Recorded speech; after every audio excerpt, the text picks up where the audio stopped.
నమస్కారం. టీవీ11 తెలుగు వార్తలకు స్వాగతం. నా పేరు ముస్కాన్. న్యూస్ ఇన్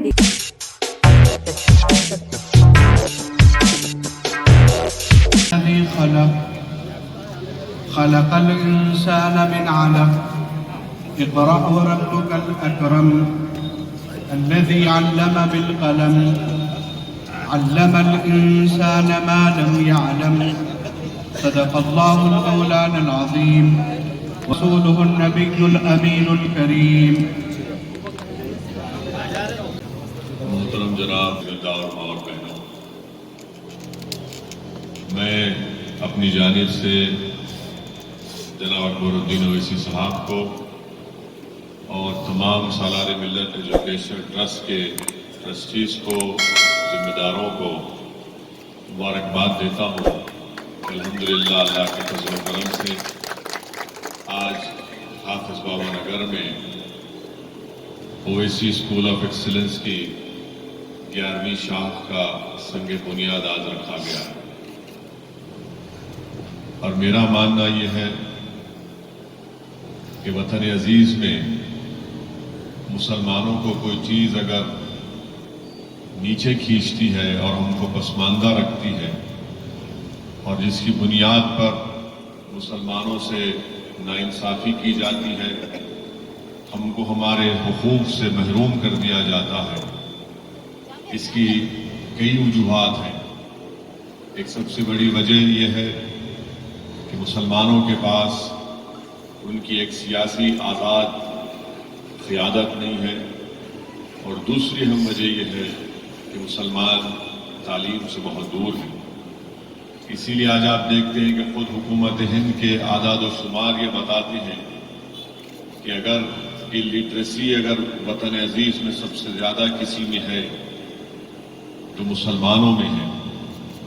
قریب 42.87% مسلمان وطن عزیز میں لٹریٹ ہیں. اور اگر خواتین میں اگر آپ دیکھیں گے، تمام ہمارے ہندو بھائیوں میں، جین بھائیوں میں، عیسائی ہیں، سکھ ہیں، ان میں خواتین میں بھی سب سے کم جو نمبر آتا ہے وہ ہمارے خواتین کا آتا ہے. اسی لیے بہت اہم کام ہے ان تعلیمی اداروں کا قیام اور ان میں لانا. یقیناً یہ نہ صرف حلقہ اسمبلی چندرائن گٹا، بلکہ میں سمجھتا ہوں کہ یہ صرف ایک ریاست کو فائدہ نہیں پہنچے گا، بلکہ پورے ملک کو اس طرح کے تعلیمی اداروں سے فائدہ پہنچے گا. کیونکہ اگر وطن عزیز میں 14% کے قریب مسلمانوں کی آبادی ہے، اور اگر اس میں سے 42.87% اگر الٹریٹس ہیں، اور 100 میں سے صرف 3 بچے ہائر ایجوکیشن یا اعلیٰ تعلیم میں گریجویشن حاصل کرتے ہیں، تو آپ خود اندازہ لگائیے کہ ہم کس طرح سے فرقہ پرستی کا مقابلہ کر سکیں گے، کس طرح سے ہم ہندوستان کے آئین کو بچا سکیں گے. اس لیے بہت ضروری ہے کہ ان تعلیمی اداروں کو مضبوط کیا جائے. اور اکبر الدین اویسی نے جو ایک مثال قائم کی ہے، میں نہیں سمجھتا کہ وطن عزیز میں پورے ملک میں ایسا کوئی ایم ایل اے ہوگا جس نے اپنی ذاتی سرحد سے اس لیے کہ آپ جانتے ہیں، حقیقت یہ ہے کہ ہمارے ملک کی جمہوریت جب الیکشن میں انتخابات میں حصہ لینے کا موقع آتا ہے، میں تعجب کرتا ہوں، خاص طور سے ہمارے حیدرآباد میں، کہ مجلس کی مخالفت میں مخالفین اتنی دولت خرچتے ہیں، یہ سمجھ میں نہیں آتا کہ الیکشن کے وقت اتنی دولت کہاں سے آتی ہے. ہاں، انہوں نے یہ ایک تعمیری کام کیا ہے، اور وہ الیکشن لڑنے کے لیے جاتے ہیں تو ان کو ووٹ مانگنے کا کسی حد تک پہلی مرتبہ آپ دیکھتے ہیں کہ جنوبی ہند کی سیاست میں مجلس اتحاد المسلمین نے ایک نیا سیاسی پیغام دیا. اور اس کے لیے میں سلام کرتا ہوں اور خراج عقیدت پیش کرتا ہوں مرحوم قائد سالار ملت کو، جنہوں نے عوام کے درمیان میں رہ کر عوام میں ایک شعور کو بیدار کیا، ایک سیاسی قیادت کو مضبوط کیا، اور مرحوم قائد نے تعلیمی اداروں کو قائم کیا. کیونکہ کہیں پر بھی آپ دیکھ لیجیے نظر اٹھا کر، کسی حد تک کیرلا میں آپ کو نظر آئے گا کہ وہاں پر ایک مسلم جماعت ہے اور وہ تعلیم کے میدان میں بھی کام کر رہی ہے، مگر ایک سیاسی جماعت سے وابستگی کی بنیاد پر میں کہتا ہوں اللہ قبول کرے، اللہ ان کو ایمان کی دولت سے نواز دے، اللہ ان کو عافیت عطا فرمائے، اللہ ان کو اور دولت دے تاکہ وہ اس طرح کے تعلیمی ادارے نہ صرف چندرائن گٹا کے عوام کے لیے بلکہ پورے حیدرآباد، تلنگانہ، بلکہ اس سے باہر بھی ہو سکے تو اللہ یہ کام ان سے لے لے. کیونکہ جو چیز مسلمانوں کو نیچے کھینچ رہی ہے، جو چیز مسلمانوں کو ہمیشہ غریبی اور مفلسی کا شکار بنا دیتی ہے، جو چیز مسلمانوں کو ہمیشہ کسی کے ہاتھوں میں کھلونا بنا دیتی ہے، تو وہ ہے کہ ہم علم سے دور ہیں.